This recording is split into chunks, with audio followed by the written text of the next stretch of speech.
السلام علیکم ورحمۃ اللہ وبرکاتہ۔ اللہ سبحانہ تعالیٰ نے ہمیں پیدا کیا اور ہمیں ہمارا دین، زندگی گزارنے کا طریقہ اسلام عطا کیا۔ اسلام میں دو بڑی اہم چیزیں ہیں، ایک ہے اللہ کے حقوق جن میں ہمارا ایمان، عبادات وغیرہ آتے ہیں، اور دوسرے ہیں بندوں کے حقوق جن میں ہمارے معاملات اور اخلاق وغیرہ آتا ہے۔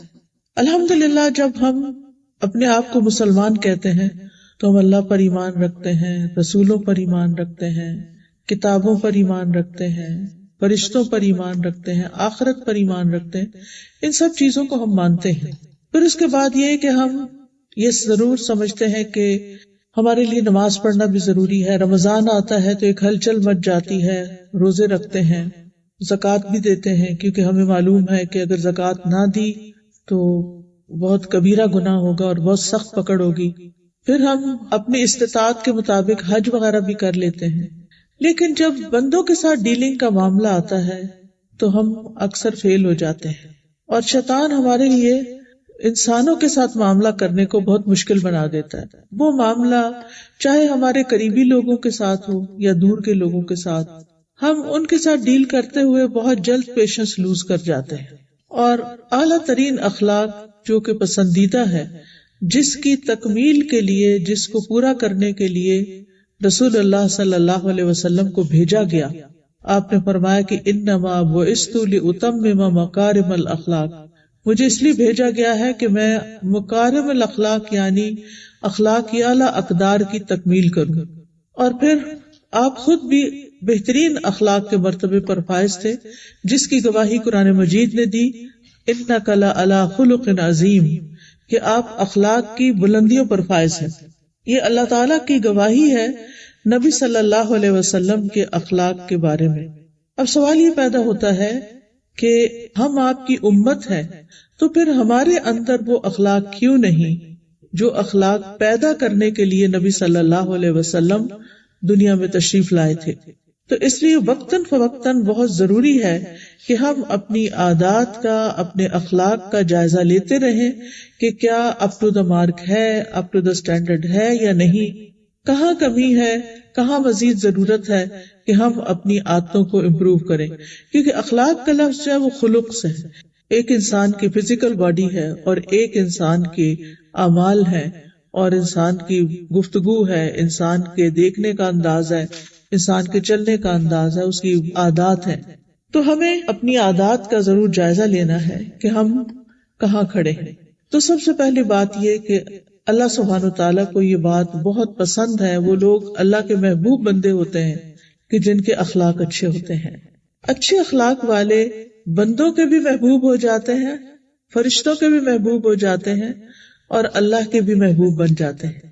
تو وہ چیز جو انسان کو اتنے بڑے درجے پر لے جائے کہ اللہ کی محبت بھی اس کو مل جائے اور بندے بھی اسے پسند کریں، تو وہ چیز ہمیں اپنے اندر کتنا ضروری ہے کہ ہم اس کو پیدا کریں۔ اس سلسلے میں ہم دیکھتے ہیں کہ رسول اللہ صلی اللہ علیہ وسلم نے فرمایا، بلا شبہ اللہ عز و جل مہربان ہے، مہربانی اور بلند اخلاق کو پسند کرتا ہے۔ یعنی اللہ تعالیٰ خود مہربانی کرنے کو پسند کرتا ہے، اور وہ کیا چاہتا ہے کہ اس کے بندے بھی ایک دوسرے پر مہربانی کریں، اور اس کے گھٹیا پن سے نفرت کرتا ہے۔ یعنی اللہ تعالیٰ گھٹیا اخلاق سے نفرت کرتا ہے، صرف یہ نہیں کہ اعلیٰ اخلاق کو پسند کرتا ہے بلکہ گھٹیا اخلاق کو ناپسند بھی کرتا ہے۔ تو اس لیے بہت ضروری ہے کہ ہم ان چیزوں سے بچیں جو اللہ تعالیٰ کو ناپسند ہیں۔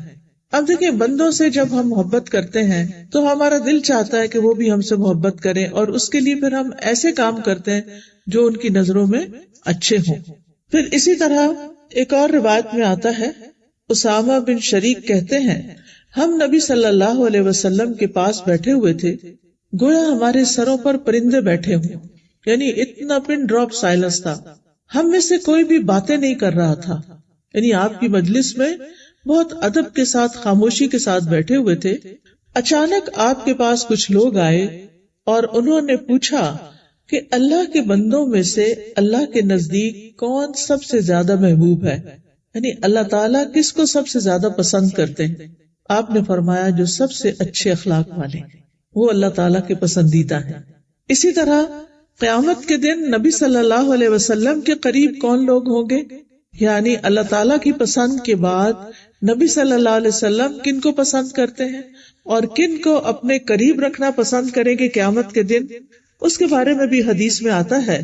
رسول اللہ صلی اللہ علیہ وسلم نے فرمایا، بے شک قیامت کے دن میرے نزدیک تم میں سے سب سے زیادہ محبوب اور قریب بیٹھنے والے لوگ وہ ہیں جو بہترین اخلاق والے، یعنی نبی صلی اللہ علیہ وسلم کے قریب بھی وہ لوگ بیٹھیں گے جن کے اخلاق سب سے اچھے ہوں گے۔ تو اس لیے کتنا ضروری ہے کہ جو کوالٹی اللہ تعالیٰ کو پسند ہے، اللہ تعالیٰ کے رسول کو پسند ہے، اور جو ہمیں اللہ کا قرب عطا کرتی ہے اور رسول اللہ صلی اللہ علیہ وسلم کے قریب کرتی ہے، ان چیزوں کو ہم کیوں نہ اپنی زندگی میں لے کر آئیں۔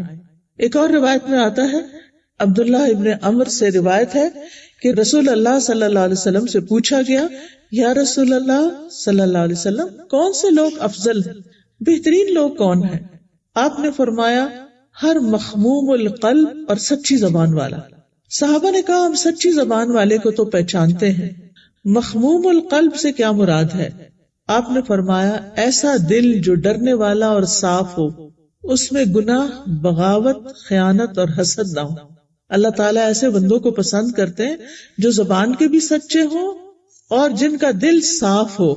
صاف دل کے لوگ، دلوں میں بغض اور حسد اور بغاوت اور خیانت، دھوکہ بازی یہ نہ ہو۔ پھر یہ بھی یاد رکھیے کہ اچھا اخلاق جو ہے وہ جنت میں لے جانے والی صفت ہے۔ ابو ہریرہ کہتے ہیں کہ رسول اللہ صلی اللہ علیہ وسلم نے فرمایا، تم جنت میں داخل نہیں ہو سکو گے جب تک ایمان نہ لاؤ، اور تم ایمان نہیں لا سکتے جب تک کہ آپس میں محبت نہ کرو۔ کیا میں تمہیں ایسی بات نہ بتاؤں کہ جب تم اس پر عمل کرو گے تو تمہارے درمیان محبت پیدا ہو جائے گی؟ آپس میں سلام کو عام کرو، یعنی اچھے اخلاق کی پہلی نشانی کیا ہے محبت پیدا کرنے کی؟ کہ سلام کو خوب عام کیا جائے۔ ہم میں سے ہر کوئی یہ چاہتا ہے، ہم میں سے ہر کوئی یہ پسند کرتا ہے کہ ہم جنت میں جائیں، اس کا شوق بھی رکھتا ہے، لیکن جنت میں جانے والوں کی کوالٹیز کیا ہیں، کون سے لوگ جنت میں جانے کے لیے سوٹیبل ہیں، یہ ہمیں معلوم نہیں ہوتا، اور کون سی چیزیں جنت میں جانے کے لیے رکاوٹ بن جاتی وہ بھی پتہ ہونی چاہیے۔ اب دیکھیے، جیسے دنیا میں ہر شخص کینیڈا نہیں آ سکتا، ہر شخص یعنی دنیا میں جتنے بھی گلوب پہ لوگ ہیں، ہر شخص امریکہ نہیں جا سکتا۔ کیوں؟ اس کے لیے ویزا چاہیے ہوتا ہے، اور جو ویزا آپ اپلائی کرتے ہیں تو اس کے لیے کچھ کوالیفیکیشن چاہیے ہوتی ہے۔ آپ میں سے جو لوگ امیگریشن لے کر یہاں پر آئے ہیں وہ جانتے ہیں کہ آپ سے کتنے سوال کیے گئے، آپ کی کون کون سی چیزیں دیکھی گئی، اور اگر وہ پوری نہیں تھی تو پھر کیا کیا گیا۔ جن لوگوں کی نہیں، ان کا ویزا ریجیکٹ ہو گیا، وہ نہیں آ سکے کیونکہ وہ کوالیفائی نہیں کرتے تھے۔ اسی طرح آپ کہیں جاب کرنا چاہتے ہیں تو آپ کے لیے کیا ضروری ہوتا ہے، کیا کریں؟ کوالیفیکیشن کو میٹ کریں۔ جنت میں جانے کے لیے بھی کچھ کوالیفیکیشن ضروری ہے، اگر وہ نہیں ہے تو جنت میں نہیں جا سکتے، کیونکہ جنت میں سلیکٹڈ لوگ جائیں گے۔ اللہ سبحانہ تعالیٰ اس دنیا میں بندوں کو مختلف قسم کے ٹیسٹ میں ڈال کر یہ دیکھ رہے ہیں کہ کون کوالیفائی کرتا ہے جنت میں جانے کے لیے اور کون نہیں کرتا۔ اب وہ کون سی چیزیں ہیں کہ جو ہمارے اندر ہونی چاہیے تاکہ پھر ہمیں جنت کے لیے اجازت ملے؟ کیونکہ اللہ تعالیٰ فرماتے ہیں جنت کو کہ انتی رحمتی، اے جنت تو میری رحمت ہے، ادخل بک من اشاء، تم میں سے جس کو میں چاہوں گا جنت میں داخل کروں گا۔ یعنی جنت کے اندر کوئی اپنی مرضی سے نہیں جا سکتا جب تک اللہ کا اذن نہ ہو، اور اللہ تعالیٰ جس کو پسند کریں گے اس کو جنت میں بھیجیں گے۔ لہذا بہت ضروری ہے کہ ہم وہ کام کریں اس زندگی کے اندر جن کی وجہ سے ہم اللہ کے پسندیدہ بندے بن جائیں، اور ان میں سے اہم ترین چیز کیا ہے؟ اچھا اخلاق۔ نبی صلی اللہ علیہ وسلم نے فرمایا 3 قسم کے لوگ جنتی ہیں، ان میں سے ایک رحم اور شفقت کرنے والا، جو دوسروں پر مہربان ہو، رحیم ہو۔ دوسرا ہر قرابت دار اور ہر مسلمان کے لیے نرم دل ہو، یعنی رحم اور شفقت کرنے والا اور ہر ایک کے لیے نرم دل ہونا، لوگوں کے لیے سختی نہ کرنا۔ پھر اسی طرح مومن کے لیے ایک مضبوط دیوار کی طرح ہے، ان کا آپس کا تعلق رحماء بینہم ہے کہ وہ ایک دوسرے کے لیے بہت مہربان ہوتے ہیں، وہ ایک جسم کی طرح ہوتے ہیں کہ جب جسم کا ایک حصہ تکلیف میں ہوتا ہے تو باقی بھی جسم اس کا ساتھ دیتا ہے.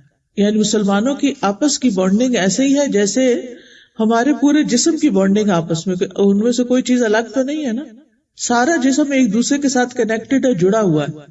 تو اس سے پتہ چلتا ہے کہ مومن جو ہوتے ہیں وہ بھی ایک باڈی کی طرح ہوتے ہیں، آپس میں جڑے ہوئے ہوتے ہیں.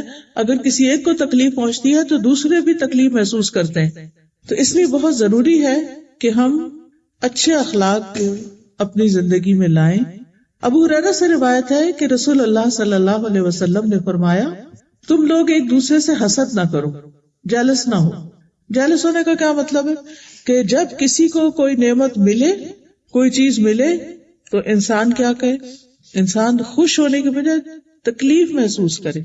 اب یہ نیکسٹ ٹائم آپ نے اپنے اوپر چیک رکھنا ہے کہ آپ کی کسی بہن کو کچھ مل گیا، بھائی کو کچھ مل گیا، کوئی نعمت اللہ نے دنیا کی دی، آپ خوش ہوئے یا نہیں ہوئے. اگر آپ اس پر خوش ہیں کہ الحمدللہ دوسرے کو اچھی چیز مل گئی ہے، مجھے بہت اچھا لگ رہا ہے، اور یہ صرف زبانی کلامی نہیں، آپ نے اپنے دل کا جائزہ لینا ہے کہ آپ کیا محسوس کر رہے ہیں، کسی کی نعمت پر آپ کیا محسوس کرتے ہیں. کسی نے اچھی گاڑی لے لی، کسی نے اچھا گھر بنا لیا، آپ کو کیسا لگا؟ جبکہ آپ کے پاس ویسی گاڑی نہیں یا آپ کے پاس ویسا گھر نہیں، تو آپ کے دل میں افسوس اور غم آیا یا خوشی آئی؟ اگر آپ کے دل میں تکلیف ہو رہی ہے کہ اس کو کیوں مل گیا ہے، اور پھر مزید تمنا یہ کہ چلا جائے اس سے، کسی طرح کسی مصیبت میں پھنس جائیے، تو یاد رکھیے یہ جنت میں جانے والوں کی خوبی نہیں ہوتی. تو آپ نے فرمایا کہ ایک دوسرے سے حسد نہ کرو، نہ ہی ایک دوسرے کے خلاف ریٹ بڑھاؤ. جیسے وہ آکشن ہوتی ہے نا کہ ایک کہتا ہے میں اتنے کا لوں گا، دوسرا کہتا ہے میں اتنے کا لوں گا، اور وہ اس کا سودا توڑا دیتا ہے. فرمایا نہ ہی ایک دوسرے سے بغض رکھو، نفرتیں دل میں پال کے نہ رکھو، نہ ہی ایک دوسرے سے منہ موڑو. اور تم میں سے کوئی کسی کی بیع پر بیع نہ کرے. نہیں، کسی نے کوئی سودا کر لیا ہے، مثلا کوئی کسی شاپ میں کھڑا ہے اور اس نے کوئی چیز خریدی ہے، تو ادھر سے آپ پہنچ گئے، آپ کہتے کتنے کی لی ہے؟ اتنے کی. اچھا چلو میں اتنے دیتا ہوں، مجھے دے دو. یہ نہیں ہونا چاہیے. اسی طرح اگر کسی نے کہیں رشتے کی بات ڈالی اور آپ کو پتا ہے کہ رشتے کی بات چل رہی ہے، تو بیچ میں انٹرفیئر کر کے اپنا رشتہ نہ ڈال دیں، پہلے وہاں ہاں یا نہ ہونے دیں. فرمایا اور اے اللہ کے بندو، بھائی بھائی بن جاؤ. مسلمان مسلمان کا بھائی ہے، وہ نہ اس پر ظلم کرتا ہے اور نہ اسے ذلیل کرتا ہے، اور نہ اس سے جھوٹ بولتا ہے، اور نہ ہی اسے حقیر سمجھتا ہے. کیا کیا نہیں کرنا؟ کسی پر کیا نہیں کرنا؟ ظلم نہیں کرنا، شاباش. کسی کو ذلیل نہیں کرنا، ویری گڈ.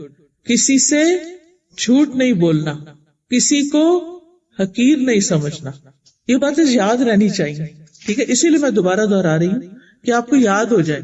کسی کے ساتھ ظلم و زیادتی نہیں کرنی، کسی کو ذلیل نہیں کرنا، بے عزت نہیں کرنا، کسی سے جھوٹ نہیں بولنا، کسی کو حقیر نہیں سمجھنا.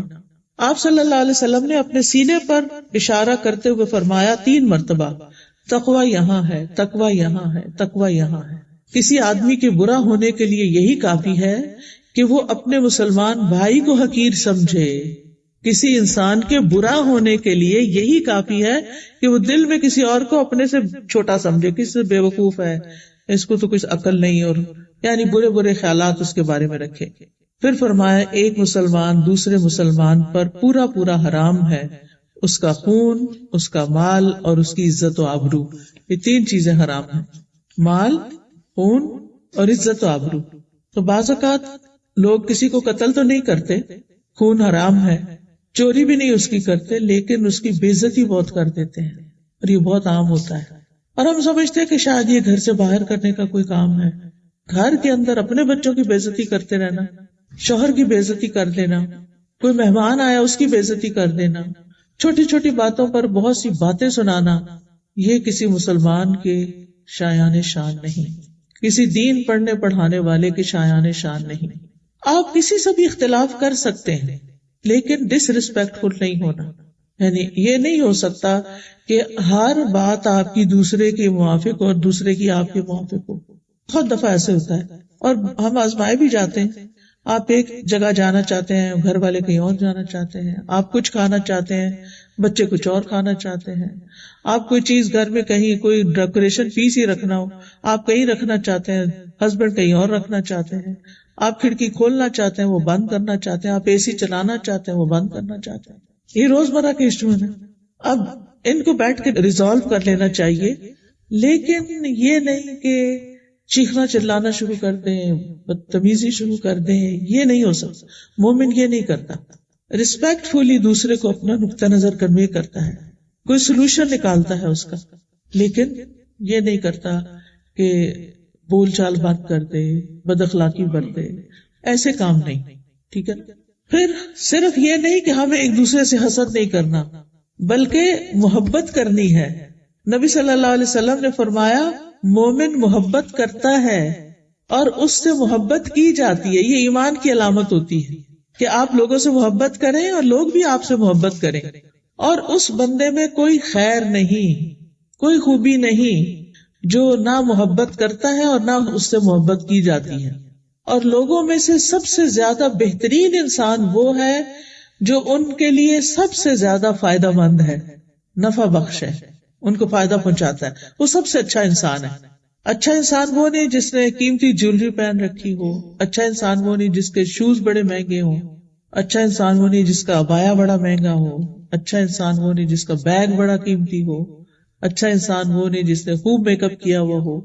اچھا انسان وہ ہے جس کا اخلاق اچھا ہو، جو دوسروں کو فائدہ پہنچائے، جو دوسروں کے کام آنے والا ہو، جو دوسروں کی مدد کرنے والا، جو دوسروں کی خدمت کرنے والا ہو. اور ہر ایک کا طریقہ فرق ہو سکتا ہے. کوئی مال سے مدد کرتا ہے، کوئی جان سے کرتا ہے، کوئی اچھے اخلاق سے، کوئی علم سے، کوئی کسی طرح، کوئی کسی طرح. اللہ نے یہ کام نہ مختلف لوگوں کو بانٹے ہیں. سارے لوگ ڈاکٹر نہیں ہوتے، سارے انجینئر نہیں ہوتے.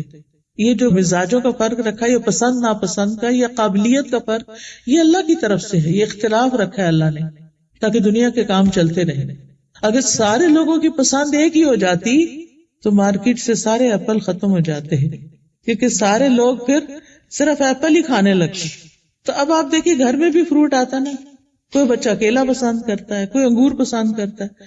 اب آپ اس پہ الجھے نہیں کہ یہ کیا مسئلہ ہے، میں کیا کیا لے کر آؤں، کبھی کوئی کچھ کہتا کوئی کچھ نہیں. یہ اچھی بات ہے. اگر سارے ایک ہی چیز چاہتے ہوتے تو ایک چیز کے پیچھے سب لگ جاتے اور باقی چیزیں پڑی رہتی. تو یہ اختلاف اس دنیا کی رونق ہے، زینت ہے. اس کو انجوائے کرنا چاہیے، اس کے فائدے سوچنے چاہیے، نہ کہ اس کے پیچھے جھگڑے شروع کر دینے چاہیے. یہ ختم کیسے ہو سکتا ہے؟ جب ہم دوسرے کے بارے میں اچھا گمان رکھیں گے، دوسرے کے بارے میں ہماری تھنکنگ پازیٹو ہوگی. کیونکہ جب ہم دوسرے کی وجہ تلاش کریں گے، اس کی حکمت تلاش کریں گے، تو پھر کیا ہوگا؟ پھر معاملہ کسی اور طرح اس سے کریں گے. صحابہ جو تھے، بعض اوقات اگر کوئی ایک کسی کے بارے میں کوئی شکایت کرتا، دوسرا کہتا نہیں ہم نے اس میں بہت بھلائی دیکھی ہے، فوراً دفاع کرتے تھے. تو یہ بھی ہمارے فرائض میں سے ہے. تو یہ اچھے اخلاق کی کچھ علامتیں میں نے آپ کے سامنے رکھی. جہاں اچھے اخلاق کی کچھ علامات میں نے آپ کو بتائی، وہاں برے اخلاق کی کچھ نشانیاں بتا دیتی ہوں کہ وہ ہمیں اپنے اندر سے نکالنی ہوگی. اللہ کے جو بدترین بندے ہوتے ہیں ان کے اندر کیا صفات ہوتی ہیں؟ عبد الرحمن بن غنم نبی صلی اللہ علیہ وسلم سے روایت کرتے ہیں کہ اللہ کے بہترین بندے وہ لوگ ہوتے ہیں جب انہیں دیکھا جائے تو اللہ یاد آ جائے، اور اللہ کے بدترین بندے وہ ہوتے ہیں جو چغل خوری کرتے ہیں. چغل خوری کیا ہوتے ہیں؟ ادھر کی بات ادھر لگا دی. کہیں آپ گئے ہیں اور آپ نے کسی کو دیکھا کچھ کرتے ہوئے تو جا کے اس کے فرینڈ کو بتا دیا، تو پتا فلاں تمہارے بارے میں کیا کر رہا تھا، یہ فلاں جگہ کیا کر رہا تھا، جس سے اس کا دل برا ہوا اور ان کے درمیان اختلاف ہو گیا. ایک ہوتی ہے بیک بائٹنگ، صرف برائی کرنا، اور ایک ہوتی ہے اس نیت سے برائی کرنا کہ آپس میں ایک دوسرے سے کیا کریں، کٹ آف ہو جائے. فرمایا اللہ کے بدترین بندے وہ ہوتے ہیں جو چغل خوری کرتے ہیں، محبت کرنے والوں کے درمیان تفریق پیدا کر دیتے ہیں. یعنی جو لوگ آپس میں محبت کرتے ہیں ان کے درمیان جدائی ڈال دیتے ہیں، ان کو لڑا دیتے ہیں. یعنی بیسیکلی دوسروں کو لڑانے والے.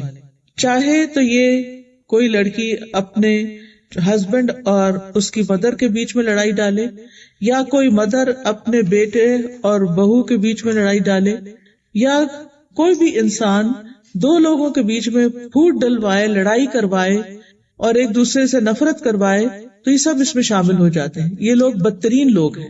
رسول اللہ صلی اللہ علیہ وسلم نے فرمایا مومن بھولا بھالا ہوتا ہے، انوسینٹ ہوتا ہے، اور فراخ دل، کھلے دل والا ہوتا ہے. اور فاجر یعنی نافرمان جو ہے چلاک اور دل میں بغض رکھنے والا ہوتا ہے. یعنی اوپر سے بڑی بڑی باتیں کرتا مگر اندر سے بڑی نفرت رکھتا ہے. حارثہ بن وہب کہتے ہیں میں نے رسول اللہ صلی اللہ علیہ وسلم کو فرماتے ہوئے سنا کیا میں تمہیں اہل جنت کے متعلق نہ بتاؤں؟ ہر وہ آدمی جو کمزور ہو اسے دبا دیا جاتا ہو، لیکن اگر وہ اللہ کے نام کی قسم کھا لے تو اللہ اس کی قسم کو پورا کر دے. پھر فرمایا کیا تمہیں میں اہل جہنم کے بارے میں بتاؤں؟ ہر وہ بد اخلاق آدمی جو کینہ پرور اور متکبر ہو، یعنی دلوں میں کینہ رکھتا ہے، نفرت پالے رکھتا ہے اور دوسروں کے مقابلے میں اپنے آپ کو بڑی چیز سمجھتا ہے. تو یہ صفت ہے کس کی؟ جہنم میں جانے والے کی. اس کی وجہ کیا ہے کہ بد اخلاق آدمی جہنم میں کیوں جائے گا؟ کیونکہ اگر اس کو جنت میں لے جائیں تو پھر کیا کرے گا؟ جنت کا حال کیا کرے گا؟ وہاں بھی وہ تان و تشنیع، چوٹیں لگانا اور برے برے القاب دینا، برے برے نام رکھنا اور ہر ایک پہ تنقید کرنا اور ہر ایک کی برائیاں ڈھونڈ لینا، کچھ نہ کچھ بس. تو وہ تو جنت کا ماحول خراب کر دے گا. اس لیے جنت میں جانے سے پہلے اپنے اخلاق کو اچھا کرنا بہت ضروری ہے. یہ بہت بیسک کوالیفیکیشن ہے جنت میں جانے کے لیے. رسول اللہ صلی اللہ علیہ وسلم نے فرمایا بدگمانی سے دور رہو، کیونکہ بدگمانی سب سے زیادہ جھوٹی بات ہے. یعنی دوسروں کے بارے میں نیگیٹو تھنکنگ چھوڑ دو. دوسروں کے ظاہری عیب نہ تلاش کرو اور نہ ہی باطنی چھپے ہوئے عیب ڈھونڈو. یعنی کسی کی بہت obvious خراب عادت ہے تو یہ نہیں کہ اس کو پکڑ کے پھر اوروں سے ڈسکس کرنا شروع کر دو، اور نہ ہی ان کی چھپی ہوئی چیزیں ڈھونڈو. پھر فرمایا مال و دولت میں ایک دوسرے کے ساتھ مقابلہ نہ کرو، جو کہ عام طور پر عادت ہے. اندر ہی اندر ہم کیلکولیشنز کرتے رہتے ہیں، میرے پاس یہ ہے، اس کے پاس یہ نہیں، فلاں فلاں. ایک دوسرے سے حسد نہ کرو، آپس میں بغض نہ رکھو. ایک دوسرے سے منہ نہ موڑو، روگردانی نہ کرو کہ کوئی سامنے آیا تو اس کو دیکھ کے پھر منہ ادھر کر لیا، نہ مسکراہٹ، نہ سلام، نہ کوئی ویلکم، کچھ بھی نہیں. یہ نہیں ہونا چاہیے. اور اللہ کے ایسے بندے بن کر رہو جو آپس میں بھائی بھائی ہیں، یعنی بھائیوں کی طرح ایک دوسرے کے ساتھ مومنوں کا رشتہ ہونا چاہیے. نبی صلی اللہ علیہ وسلم نے فرمایا پیر اور جمعرات کے دن، منڈے اینڈ تھرسڈے کے دن جنت کے دروازوں کو کھول دیا جاتا ہے اور ہر اس بندے کی مغفرت کر دی جاتی ہے جو اللہ کے ساتھ کسی کو شریک نہ ٹھہرائے سوائے اس آدمی کے جو اپنے بھائی کے ساتھ کینہ رکھتا ہے.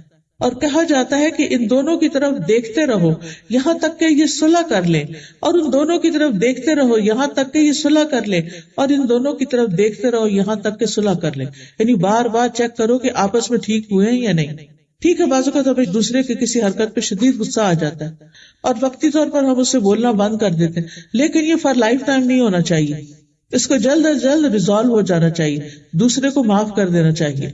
پھر اسی طرح آپس کے تعلقات کو ختم نہیں کر دینا چاہیے چھوٹی چھوٹی باتوں پہ ناراض ہو کے.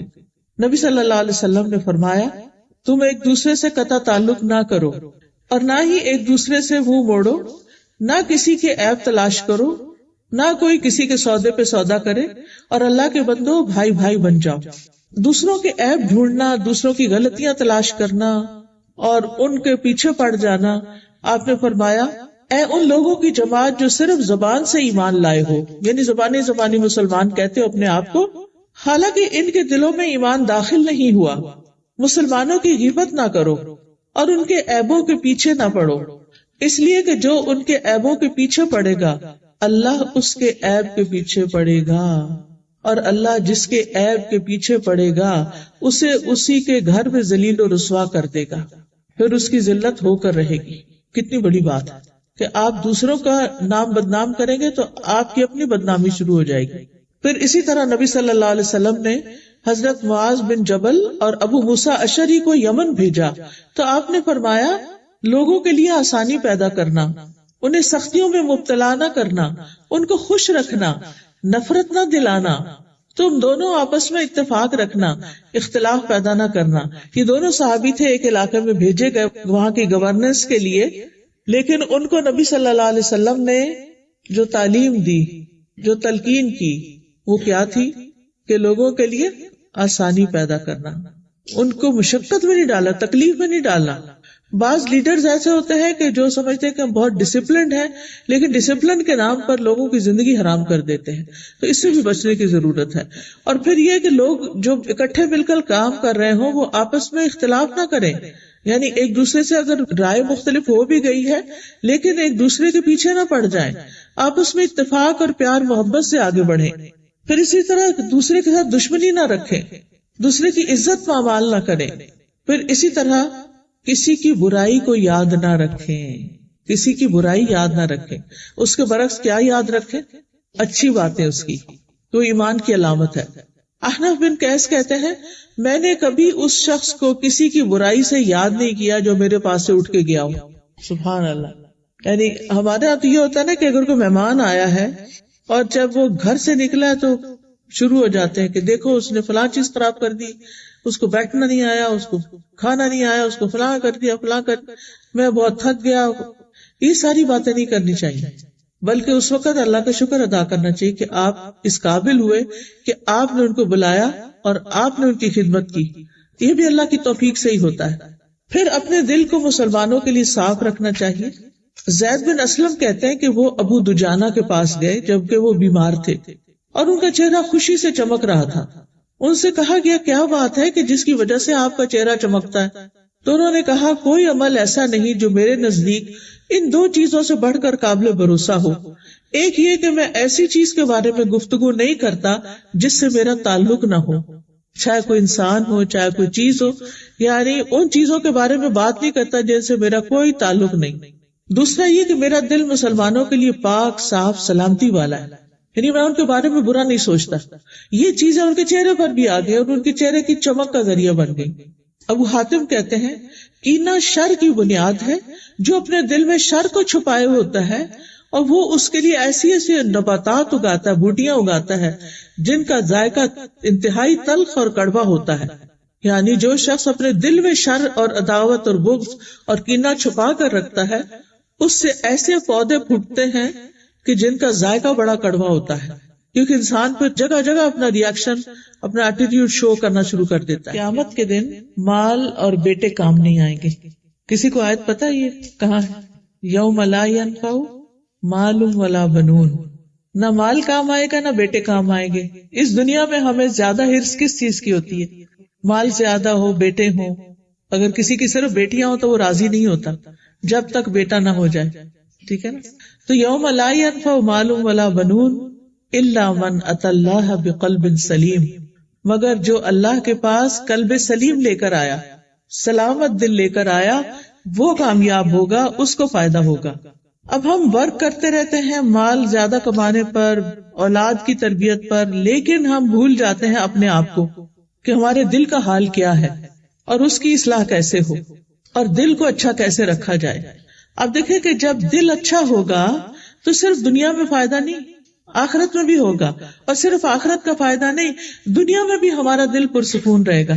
ایک ہمارے اندر کامنس ہوگی، ایک سکون ہوگا، ایک خوشی ہوگی، اطمینان ہوگا، کوئی انزائٹی نہیں، کوئی ڈپریشن نہیں، کوئی خوف نہیں، کچھ نہیں، سکون ہی سکون، کیونکہ وہ قلب سلیم ہے، سلامت دل ہے۔ تو اس لیے ابن عربی کہتے ہیں کہ دل اس وقت تک سلامتی والا اور پاک نہیں ہوتا جب تک وہ بہت زیادہ کینہ رکھنے والا، حسد رکھنے والا، خود پسند اور متکبر ہو۔ اگر یہ چیزیں کسی کے اندر ہیں تو وہ قلب سلیم نہیں ہے اس کے پاس۔ پھر اسی طرح دنیا کے معاملات میں کسی سے حسد نہیں کرنا چاہیے، کیونکہ یہ جہنم میں لے جانے والی چیز ہے، اس سے بچنا چاہیے۔ کہا جاتا ہے کہ جو لوگ بلند اخلاق کے مالک ہیں ان کے اخلاق میں 10 چیزیں ہوتی ہیں۔ اب اپنے آپ کو جائزہ لے لیجئے، یہ 10 میں بتاؤں گی، اپنے آپ کو دیکھیے کہ کیا میرے اندر یہ ہے۔ نمبر 1، سینے کی سلامتی اور پاکیزگی، دل کا پاک ہونا، صاف ستھرا۔ اپنے دل کا جائزہ لیں کہ کہیں کوئی چیز ایسی تو نہیں پڑی ہوئی کہ جو دل کو خراب کر رہی ہے، کوئی نفرت، کوئی بغض، کوئی حسد، کوئی رقابت، کوئی نیگیٹو تھنکنگ، کوئی بدگمانی۔ گھر میں اگر کوئی گندگی کہیں پڑی ہو تم کیا کرتے ہیں؟ فوراً صاف کرنے کا سوچتے ہیں۔ فریج میں اگر آپ نے تربوز رکھا اور اس کا واٹر سپل ہو گیا تو ایسے ہی چھوڑ دیں گے کہ جو چیز رکھے چپ چپ کرے اس کے اوپر؟ پہلی فرصت میں صاف کریں گے کہ یہ تو اور چیزوں کو بھی خراب کرے گی۔ تو اسی طرح اگر ہم دل کو اچھا نہیں کرتے تو پھر کیا ہوتا ہے؟ وہ اور کاموں کو بھی خراب کر دیتا ہے، نہ نماز کا مزہ، نہ کھانے کا، نہ کسی اور چیز کا۔ دوسری صفت، مال کی سخاوت، کھلے دل والا ہونا، دوسروں پہ خرچ کرنے والا ہونا، یہ اچھے اخلاق کی علامت ہے۔ اس کے مقابلے میں بخل ناپسندیدہ ہے۔ پھر اسی طرح آپ دیکھیں، تیسری چیز ہے زبان کی سچائی، چوتھی چیز ہے انکساری، نفس کی انکساری، نفس کی انکساری میں کیا آتا ہے کہ انسان اپنی غلطیوں کو دیکھنے والا ہو اور کیا نہ کرے، دوسروں کی غلطیوں کو معاف کرنے والا ہو. پھر آپ دیکھیے اگلی چیز ہے سختی میں صبر کرنا. سختی میں صبر کرنا. جب ہمارے اوپر کوئی تکلیف آتی ہے تو کیا ہم صبر سے کام لیتے ہیں یا نہیں لیتے، یا فوراً اپنا ری ایکشن شو کرتے ہیں، فوراً کچھ نہ کچھ بات بناتے ہیں. پھر اگلی چیز اچھے اخلاق کی علامت ہے تنہائی میں رونا، اپنی غلطیوں کو یاد کر کے، لوگوں کے سامنے نہیں. بعض اوقات ہماری زندگی میں کوئی مشکل ہوتی ہے تو ہمارے کے آگے رونے بیٹھ جاتے ہیں. نہیں، اکیلے میں بیٹھے اللہ کے آگے روئیں، اللہ کو اپنے غم کی داستان سنائیں. پھر ہے لوگوں کے لیے خیر خواہی کرنا، ہر ایک کے لیے خیر چاہنا، اچھے مشورے دینا. پھر ہے مومنوں کے لیے رحم دل ہونا، کوئی پسندیدہ ہے یا نہیں، ہر ایک کے لیے اچھا سوچنا. پھر فنا ہونے کے بارے میں غور و فکر کرنا کہ ایک دن ختم ہو جانا ہے، ہمیشہ دنیا میں نہیں رہنا، اس لیے جو اللہ تعالیٰ کے احکامات ہیں ان پر میں پورا اتروں. کیونکہ آپ دیکھیے کہ جب ہم اپنی آخرت کو یاد کرتے ہیں نا تو پھر کیا ہوتا ہے، ہم ہر چیز کرنے کو تیار ہو جاتے ہیں. مثلاً ہماری بہنوں کو پردہ کرنا بہت مشکل لگتا ہے، صحیح ڈریس پہننا مشکل لگتا ہے، سر ڈھانکنا مشکل لگتا ہے. اگر مسجد میں ڈھانک بھی لیں گے تو مال میں جا کے اتار دیں گے، جاب ورک پلیس پر اتار دیں گے. اللہ تو ہر جگہ دیکھتا ہے، یہ صرف مسجد میں دیکھتا ہے؟ کہاں دیکھتا ہے؟ ہر جگہ دیکھتا ہے. تو پھر ہمیں ہر جگہ اس کا لحاظ رکھنا ہے نا، اس کا انتظام کرنا ہے، کیونکہ ہم نے جانا تو اللہ ہی کے پاس ہے. آپ دیکھیے کہ اللہ سبحانہ وتعالیٰ نے انسان کو کئی مرحلوں سے گزارا ہے نا. جب دل نہ کرے نا تو سوچا کریں کہ ایک دن مجھے کفن میں لپیٹا جائے گا تو پھر بھی میرا سر اور منہ ڈھانکا جائے گا. کوئی مردہ ایسا نہیں ہوتا کہ جس کو مرنے کے بعد کفن نہ دیا جائے، کہ کہیں نہیں ہم ایسے ہی دفنا دیتے ہیں، اس کو کیا کرنا ہے، کپڑا ضائع ہوگا، نہیں اس کو لپاٹ کے. اور اس میں آپ دیکھیے کہ یہاں اگر جب گھروں میں ڈیتھ ہو جاتی ہے، مجھ سے زیادہ آپ لوگ جانتے ہیں کہ جب عملہ آتا ہے تو وہ جو ڈیڈ باڈی ہے اس کو کیسے لے کے جاتا ہے، کیسے کور کرتے ہیں، پورا ریپ کر کے اس کے بعد اس کو باقاعدہ بند کرتے ہیں اس باکس. یعنی اس کو یہ نہیں کہ صرف ریپ کرتے ہیں، ریپ کر کے تو جس لفافے پہ ڈالتے ہیں اس کو پورا بند کر دیتے ہیں، پوری زپ بند کر دیتے ہیں. وہ دن بھی آنا ہے نا جب پوری زپ بند ہوگی، تو اس سے پہلے ہی کیوں نہ ہم ایسا لباس پہنے کہ جو با پردہ ہو. بعض لوگ سر پہ حجاب لے لیتے ہیں، نیچے اتنی ٹائٹ پینٹ پہنتے ہیں کہ پورے ہپس نظر آ رہے ہوتے ہیں. عورت کو ایسا لباس پہننا چاہیے کہ جو ڈھیلا ڈھالا ہو، اسی لیے اوپر عبایا پہنا جاتا ہے کہ اگر اندر کے کپڑے تنگ بھی ہیں، کیونکہ بعض اوقات یہاں کھلے کپڑے ملتے بھی نہیں ہیں، تو اوپر کی چادر لینے کا حکم اسی لیے ہے یا عبایا پہننے کا اسی لیے ہے تاکہ جسم کا پتہ نہ چلے. پھر اسی طرح بازو ننگے نہیں ہونے چاہیے، گلا ننگا نہیں ہونا چاہیے، سینہ ننگا نہیں ہونا چاہیے، سکارف کم از کم اتنا ہونا چاہیے کہ سینہ ڈھک جائے. بعض لوگ اس طرح پہنتے ہیں کہ ایک طرف سے پہن لیتے ہیں، آدھا ڈھکا ہوتا ہے آدھا نہیں ڈھکا ہوتا، اس کی پتہ نہیں کیا حکمت ہے. پھر اسی طرح بعض اوقات اتنا ٹائٹ حجاب ہوتا ہے یا گلے کے آگے پیچھے باندھ لیا جاتا ہے کہ وہ سر اور گلا تو بند ہے لیکن سارا سینہ کھلا ہے، وہ چل رہے ہیں، جسم ہل بھی رہا ہے اور سب کچھ نظر آ رہا ہے. تو یہ چیزیں تو پھر ٹھیک نہیں نا ایک مسلمان عورت کے لیے. تو جب دل نہ چاہے تو موت کو یاد کر لیں. تو اچھے اخلاق کے لیے، اچھے اعمال کے لیے، اپنی آخرت کو یاد کرنے اور فنا ہونے کو یاد کرنے. فنا ہونا کیا ہے آپ کو پتا نا کہ یہ تو پہلا سٹیپ تھا نا کہ جسم کو بند کر لیا جاتا ہے، زپ لگا دی جاتی ہے. اگلا کیا ہے، قبر میں جاتے ہیں نا. قبر میں جا کے کتنے دن ہڈیاں سلامت رہتی ہیں، کتنے دن گوشت سلامت رہتا ہے، کتنے دن آنکھیں سلامت رہتی، کتنی جلدی ڈی کمپوز ہونا شروع ہو جاتا ہے. تو وہ جسم جس کو ہم ایکسپوز کرتے رہتے ہیں اس نے ایک دن ڈی کمپوز ہو جانا ہے. اس دن کو یاد کر لیا کریں اور اللہ کے حکم کی نافرمانی نہ کریں. نبی صلی اللہ علیہ وسلم نے فرمایا کہ میری امت کے 2 لوگ ایسے ہیں کہ جن کو میں نہیں جانتا کیونکہ وہ اس دور میں نہیں ہوتے تھے، آئندہ آئیں گے. وہ جنت میں داخل بھی نہیں ہوں گے، جنت کی خوشبو بھی نہیں پائیں گے. ان میں سے ایک وہ خواتین جو لباس پہن کے بھی ننگی رہیں، چاہے تو وہ سی تھرو ہو چاہے وہ بہت ٹائٹ ہو. پہلے خواتین شلوار پہنتی تھی تو وہ جسم نظر نہیں آتا تھا، اب پتہ نہیں کیوں ٹراؤزر پہننا شروع ہو گئے. یعنی لان کے کپڑوں کے ساتھ بھی ہم ٹراؤزر پہنتے ہیں اور ذرا سی بھی نماز کے لیے جھکتے ہیں تو کبھی کسی کو کہے کہ میرا فوٹو اتارو جب میں نماز پڑھ رہی ہوں، پوری لیگ کی شیپ نظر آ رہی ہوتی، اس میں نماز نہیں ہوتی. اگر آپ کو مجبوری ہے ایسا کپڑا پہننے کی تو چلے گھر کے اندر آپ نے پہن بھی لیا، لیکن اوپر سے پھر پاؤں تک کی چادر اوڑھیں جیسے وہ نماز کی چادریں ہوتی ہیں، تاکہ آپ کے جسم کی جو شیپ ہے وہ نظر نہ آئے. تو پیاری بہنوں، یہ چند چیزیں جو ہے نا یہ بھی اچھے اخلاق سے تعلق رکھتی ہیں، کیونکہ اگر ہم ویسے اچھے ہوں لیکن ہمارا ڈریس ہی ٹھیک نہیں جو اللہ تعالیٰ کو پسند نہیں آ رہا، تو اللہ تعالیٰ کو ہمارے اخلاق باقی بھی نہیں پسند آئیں گے. اور 10ویں کوالٹی کیا ہے؟ چیزوں سے عبرت پکڑنا، یعنی دوسرے کے ساتھ جو ہوا ہے اس سے سبق حاصل کرنا، یا انسان کی اپنی زندگی میں کوئی مسئلہ آیا ہے تو اس سے سبق لینا. اور پھر یہ ہے کہ دل کو ہمیشہ، دل ایسا نہیں کہ ایک دفعہ صاف کر لیا تو بس ہمیشہ کے لیے صاف ہو گئے. جیسے گھر کو روز دیکھنا پڑتا ہے ایسے ہی دل کو بھی دیکھنا پڑتا ہے، تو بار بار اس کی صفائی کرتے رہنا چاہیے. اور سلامتی والا دل جو ہوتا ہے وہ اللہ سے بھی راضی ہوتا ہے اور بندوں سے بھی راضی ہوتا ہے اور کسی سے حسد نہیں کرتا. تو ہمیں اپنے لیے دعائیں بھی کرنی چاہیے کہ یا اللہ ہمارے دلوں میں کسی کے لیے کینہ اور بغض نہ رکھنا، اور ہمیں اپنے پسندیدہ بندے بنا لینا، اور ہمارے اندر سے سستی اور بری صفات اور یعنی بخل اور حسد اور یہ تمام چیزیں اللہ تعالیٰ دور کر دے. اللہ سبحانہ تعالیٰ ہمارے دلوں کو تقویٰ عطا فرمائے. اللہ تعالیٰ ہمیں ایسا علم عطا کرے کہ جو نفع مند ہو، جس سے ہمارے اخلاق بدلیں، اعمال بدلیں، جو ہمیں جنت تک لے جانے والا ہو. اور ایسا علم حاصل کریں جس پر ہم عمل بھی کریں، اور ہمارا ایسا دل ہو جو اللہ سے ڈرتا ہو. یا اللہ ہمیں ایسی دعاؤں کی توفیق دے جو قبول ہونے والی ہو. اللہم الف بین قلوبنا واصلح ذات بیننا واہدنا سبل السلام ونجنا من الظلمات الى النور وجنبنا الفواحش ما ظہر منها وما بطن وبارک لنا فی اسماعنا وابصارنا وقلوبنا وازواجنا وذریاتنا وتب علینا انک انت التواب الرحیم وجعلنا شاکرین لنعمتک مثنین بہا قابلیہا واتمہا علینا.